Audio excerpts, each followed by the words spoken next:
दोस्तों, मैं एक कुंवारी लड़की थी जब मुझे पता चला कि अगर मैं एक रात सोने जाऊंगी तो मुझे 1 लाख मिल सकते हैं। और वह सुनकर तो मेरे होश ही उड़ गए। तो चलिए मैं अपना स्टोरी बताती हूँ कि कैसे मैंने एक रात में 1 लाख कमा लिया। हेलो दोस्तों, स्वागत है आपका हमारे YouTube चैनल पर। वीडियो शुरू करने से पहले आपसे एक छोटा सा निवेदन है, वीडियो को लाइक और चैनल को सब्सक्राइब जरूर कर दीजिएगा। तो चलिए वीडियो को शुरू करते हैं। दोस्तों, मेरा नाम रिया है, मेरी उम्र 19 साल की है। जो कहानी आज मैं आपको बताने जा रही हूँ उसकी शुरुआत 1 साल पहले हुई थी, जब मैं 18 साल की थी। मैं एक सामान्य परिवार से हूँ, लेकिन भगवान ने मुझे ऐसा रूप दिया है जिसके हजारों लोग दीवाने हैं।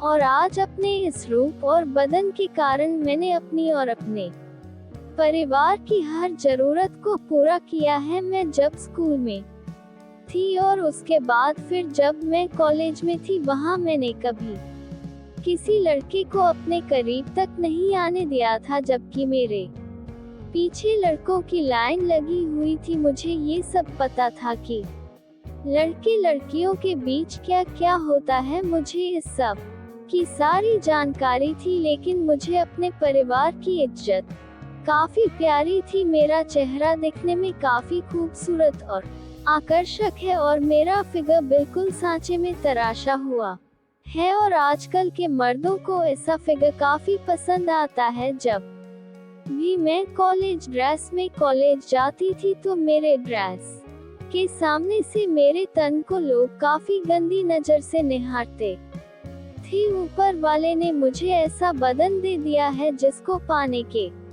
लिए लोग तरस रहे हैं, लेकिन जिसने भी इस बदन को पाया है उसने इसको अच्छी तरह से निचोड़ लिया है। दोस्तों, अब स्टोरी की शुरुआत करते हैं। जानते हैं कि कैसे एक छोटे से कस्बे में रहने वाली एक साधारण लड़की महाराष्ट्र पहुंच गई और वहां अमीरों की रातें रंगीन करने लगी। बात है 2022 की, जब मेरे घर में मम्मी पापा, मैं और मेरी छोटी बहन रहते थे। पापा एक फैक्ट्री में काम करते थे, जिससे किसी तरह से ही घर का गुजारा चल रहा था। कम पैसों के बाद भी पापा ने हमें अच्छे से पढ़ाया लिखाया। उस समय मैं अपने कॉलेज के आखिरी साल में थी और मेरी छोटी बहन 9वीं क्लास में थी। हम चारों ने परिवार में किसी तरह से सुखी थे, लेकिन अचानक एक दिन मेरे पापा को हार्ट अटैक आया और उनकी मृत्यु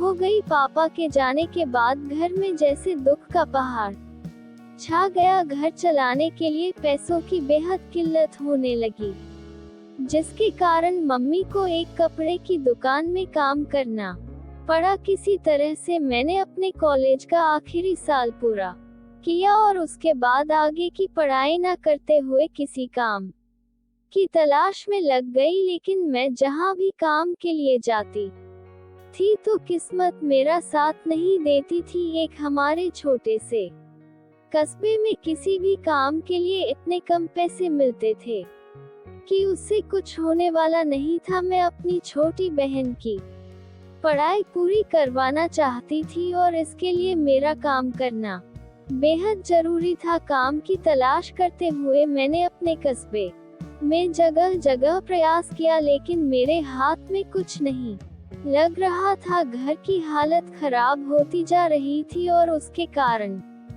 मेरा दिमाग काम नहीं कर रहा था और मैं काफी परेशान रहने लगी थी। फिर एक दिन मैं बस स्टैंड में खड़ी हुई बस का इंतजार कर रही थी। तभी मेरे पास एक कार आकर रुकी और अंदर से किसी ने मेरा नाम पुकारा। मैंने अंदर देखा तो अंदर मेरी कॉलेज की सहेली छोटी थी। उसने मुझे अंदर बुलाया और मैं कार में बैठ गई। बात करते हुए हम दोनों एक रेस्टोरेंट में गई और वहां नाश्ता करते हुए बात करने लगी। मैंने उससे पूछा तो उसने बताया मैं महाराष्ट्र में जॉब कर रही हूँ और काफी अच्छे पैसे मिल जाते हैं। छोटी ने अपनी कमाई से ही महाराष्ट्र में फ्लैट कार सब ले रखी थी। केवल 1 साल में ही उसने अपनी जिंदगी काफी अच्छी बना ली थी और वह ऐशो आराम की जिंदगी जी रही थी। बात करते हुए मैंने उसे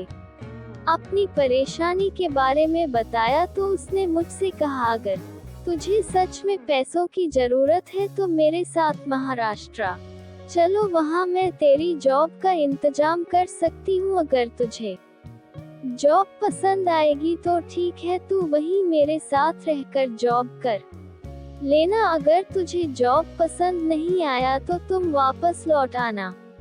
मैंने उसे अपना नंबर दिया और 2 दिन में सोचकर बताने के लिए बोली। घर आकर उसी शाम को मैंने अपनी माँ से इस बारे में चर्चा की। पहले तो मेरी माँ को मेरा महाराष्ट्र जाकर काम करना अच्छा नहीं लगा, लेकिन किसी तरह से मैंने अपनी माँ को राजी कर लिया। मैंने अगले दिन ही अपनी फ्रेंड छोटी को ये बात बताई और छोटी ने 1 सप्ताह के अंदर महाराष्ट्र चलने के लिए कहा। जल्दी ही मैंने महाराष्ट्र जाने की पूरी तैयारी कर ली और उसके बाद मैं और छोटी उसकी कार से महाराष्ट्र के लिए निकल गए। 7 घंटे के सफर के बाद हम लोग महाराष्ट्र पहुंच गए और हम छोटी के फ्लैट में पहुंच गए। जैसे ही छोटी ने अपने फ्लैट का दरवाजा खोला और मैं अंदर गई, उसके फ्लैट के अंदर का नजारा देखकर मैं दंग रह गई। 2 बेडरूम वाला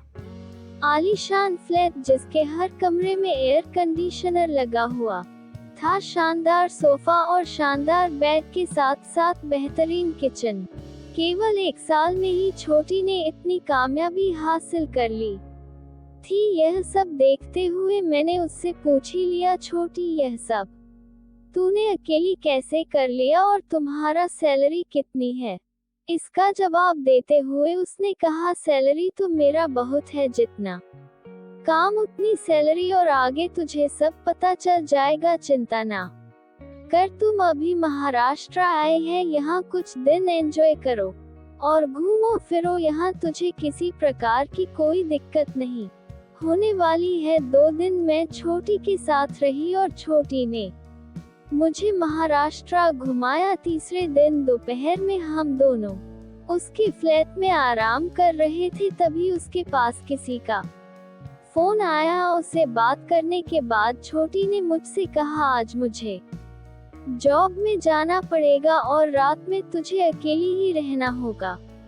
शाम को 8 बजे एक कार आई और छोटी तैयार होकर उस कार से अपने जॉब में चली गई। मैं उस रात उसके फ्लैट में अकेली ही रही। सुबह उठकर मैंने फ्रेश होने के बाद नाश्ता तैयार किया और करीब 9 बजे छोटी भी वापस आ गई। छोटी आते ही नहाने चली गई। नहाने के बाद हम दोनों ने चाय नाश्ता किया और छोटी बेडरूम में सोने चली गई। मैं कुछ देर तक टीवी देखती रही और फिर मैं भी बेडरूम में गई। उस वक्त तक छोटी गहरी नींद में सो चुकी थी। जब मैं उसके बेडरूम में गई तो वह केवल ब्रा पैंटी पहने हुए ही सो रही थी। मैं भी उसके बगल में जाकर लेट गई। फिर मैंने गौर किया कि छोटी के बदन में जगह जगह पर दांत से काटने जैसे निशान बने हुए थे। उसकी जांघ के पास, कंधे और गले के नीचे साफ साफ निशान दिखाई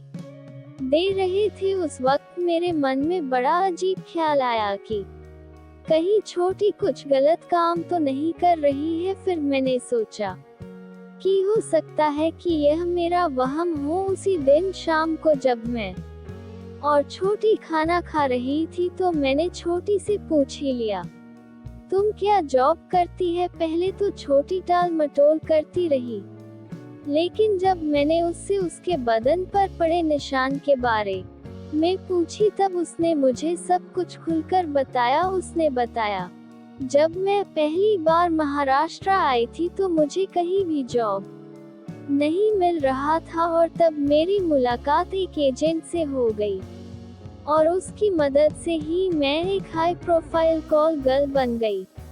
मैं बड़े बड़े अमीर लोगों की रातें रंगीन करती हूँ। छोटी देखने में बेहद खूबसूरत है और उसका फिगर भी बेहद खूबसूरत है। उसका ही फायदा उठाकर उसने इतने पैसे और संपत्ति बना ली थी। फिर मैंने उससे पूछा मेरे जॉब का क्या हुआ, तो उसने मुझसे कहा अगर तू तैयार है तो तुझे भी मैं इस काम में लगा सकती हूँ। हम दोनों यहाँ साथ में रहेंगे और तुझे अलग से घर लेने की भी कोई जरूरत नहीं है। उसकी यह सब बातें सुनकर मेरा मन ही टूट गया था। मैं तो महाराष्ट्र सोचकर आई थी कि यहाँ अच्छी सी नौकरी मिल जाएगी और उससे मेरे घर की तकलीफ दूर हो जाएगी। छोटी ने मुझसे कहा मैं तुझे जोर नहीं दे रही हूँ, लेकिन अगर तुझे अपने घर की हालत सुधारनी है तो ये काम कर सकती है। इस बात का कभी किसी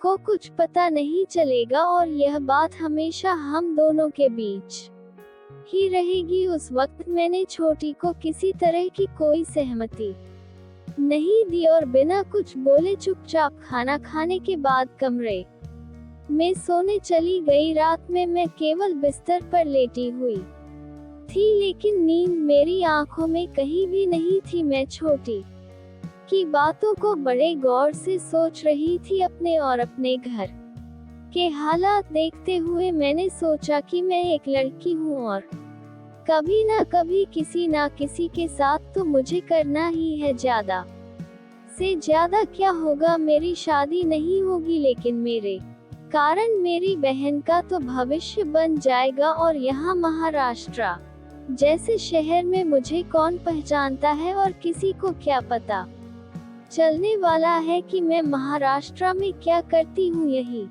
सब सोचते हुए मैंने छोटी को हाँ करने का मन बना लिया।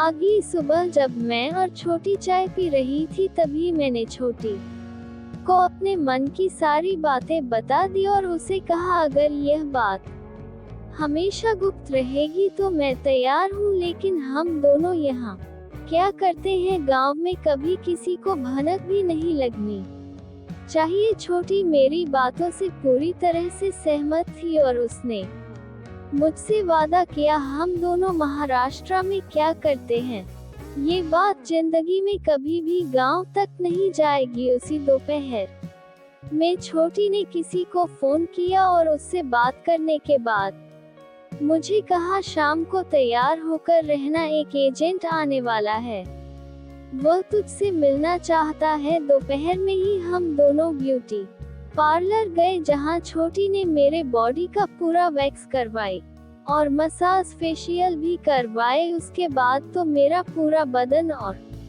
ज्यादा दमक उठा और मेरा पूरा बदन चमकने लगा था। शाम को छोटी ने मुझे अपनी एक स्कर्ट दी और मुझे पहनने के लिए बोली। मैंने उस दिन से पहले कभी भी स्कर्ट नहीं पहनी थी और मुझे काफी अजीब सा लग रहा था। मेरी आधी जान भी देख रही थी और इसके साथ उस ड्रेस का गला काफी नीचे तक था, जिससे दोनों संतरे बाहर निकले हुए थे और दोनों के बीच की लाइन बिल्कुल सामने थी। करीब 10 बजे एक आदमी फ्लैट में आया। वह करीब 30 साल का था। उसका नाम राकेश था। उसके साथ छोटी काफी खुलकर बात कर रही थी। लगता था उन दोनों के बीच काफी दोस्ती थी। छोटी ने राकेश से कहा यह मेरी सहेली है, इसका नाम रिया है, ये हम लोगों के साथ काम करना चाहती है। इसके बारे में मैंने इसे सब बता दिया है, बस तू इसके लिए अच्छे से अच्छा ग्राहक तलाश कर और इसको पैसों के बारे में बता। यह अभी पूरी तरह से कुंवारी है, किसी मर्द ने आज तक हाथ भी नहीं लगाया। ये बात सुनकर राकेश मेरी तरफ बड़े अजीब निगाह से देखने लगा और उसने मुझे ऊपर से नीचे तक देखने के बाद कहा अगर यह सही में कुंवारी है तो इसकी नथ उतरवाने के लिए मेरे पास काफी अच्छे ग्राहक है। इसके लिए तो लाइन लग जाएगी। आजकल इसकी जैसे ही कुंवारी लड़की के ही तो अच्छे पैसे मिलते हैं और ऊपर से यह अभी कुंवारी है। इसकी पहली रात के लिए मैं बड़े आराम से 1 लाख का ग्राहक ला सकता हूँ, लेकिन उम्र में ज्यादा ही मिलेंगे, छोटी ने कहा। उम्र की कोई दिक्कत नहीं है, पैसों के साथ साथ सेफ्टी जरूरी है, राकेश बोला। उसकी चिंता तुम लोग मत करो, बस मैं 2 दिन में इसके लिए ग्राहक सेट करता हूँ और पहली बार के हिसाब से अच्छे पैसे दिलवाने का वादा करता हूँ। उसके बाद राकेश ने अपने मोबाइल से मेरी फोटो लेना शुरू किया, कुछ फोटो सामने से और कुछ फोटो पीछे से लेने के बाद वह चला गया। वह संडे का दिन था और अगले 2 दिन उसका कोई पता नहीं चला। फिर बुध को सुबह सुबह उसका फोन आया और उसने कुछ देर बाद आने के लिए कहा। सुबह करीब 11 बजे राकेश आया और छोटी से बात करने लगा। कुछ देर बाद छोटी ने मुझे बुलाया और मैं भी उन दोनों के साथ बैठ गई। राकेश बोला, मेरा एक बहुत पुराना ग्राहक है जो कि एक बड़ी कंपनी का मालिक है। उसे मैंने रिया की फोटो दिखाई तो वह तुरंत ही तैयार हो गया और वह रिया को अपने साथ 3 दिन रखने के लिए 1 लाख रुपए देने के लिए तैयार है। अगर तुम दोनों को मंजूर है तो आज शाम को चलना होगा और अगले 3 दिन उसके साथ रहना होगा। छोटी मेरी तरफ देखते हुए मुझसे बोली, क्या बोलती है, तैयार है तू? मैंने भी अपनी पूर्ण सहमति देते हुए छोटी को हाँ कह दी। छोटी बोली, ठीक है, पहली बार तुझे इतने पैसे मिल रहे हैं, लेकिन अगली बार से कम ही पैसे मिलेंगे और जितने भी पैसे मिलेंगे उसका 10% राकेश को देना होगा। मैंने उसे हाँ बोल दी। शाम को आने के लिए कहकर राकेश चला गया। दोपहर में ही मैं और छोटी मार्केट चली गई और छोटी ने मेरे लिए एक काफी अच्छी सी ड्रेस और 4 सेट ब्रा पैंटी खरीद कर मुझे दी। शाम को छोटी ने मुझे अपने हाथों से तैयार किया और ठीक 10 बजे राकेश मुझे लेने के लिए आ गया। मैंने छोटी को बाय कहा और राकेश की कार में बैठकर चली गई। आगे क्या हुआ और राकेश मुझे कहां लेकर गया, उसके बाद किस तरह से मेरी पहली बार हुई और 3 दिन में मेरे साथ क्या क्या हुआ होगा, आप लोग तो समझ ही सकते हैं। तो दोस्तों, ये थी आज की हमारी छोटी सी कहानी। आपको कैसी लगी हमें कमेंट में जरूर बताएं। यदि आपने अभी तक हमारा चैनल सब्सक्राइब नहीं किया है तो चैनल को सब्सक्राइब करके बेल आइकन को जरूर दबाएं। धन्यवाद।